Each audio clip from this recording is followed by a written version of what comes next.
মিঠুন অর্থাৎ কাজল 11 বর্ধমানের টিমের অধিকাংশ গোল দেওয়া প্লেয়ার। মিঠুন কেমন আছো?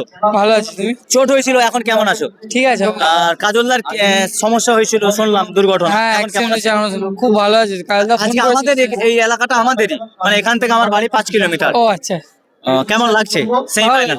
ভালো লাগছে। দর্শক তো খুবই ভালো, তো স্টেডিয়াম করে।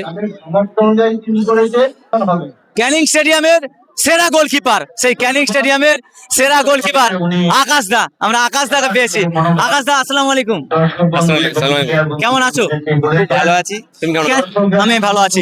ক্যানিং স্টেডিয়ামের দর্শক আর আমার বাঁকুড়ার দর্শক, আমাদের মেদিনীপুরের দর্শক কেমন? অবশ্যই খুব একটা কম বেশি কিছু না, অলমোস্ট কাছাকাছির মধ্যেই রয়েছে। তবে চাইবো যে আমাদের সাপোর্ট করতে, আমরা আরো ভালো ফুটবল উপহার দেবো। ক্যানিং স্টেডিয়ামের সেরা গোলরক্ষক আকাশ দা অসাধারণ গোল করেছিল এবং অসাধারণ গোলকিপিং করেছিল।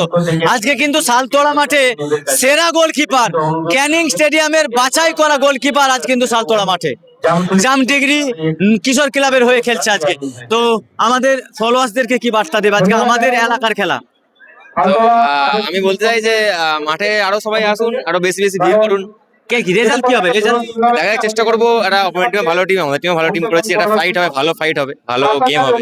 তো আশা করুন মাঠে আসুন, আরো ভালো ফুটবলটা দেখতে হবে।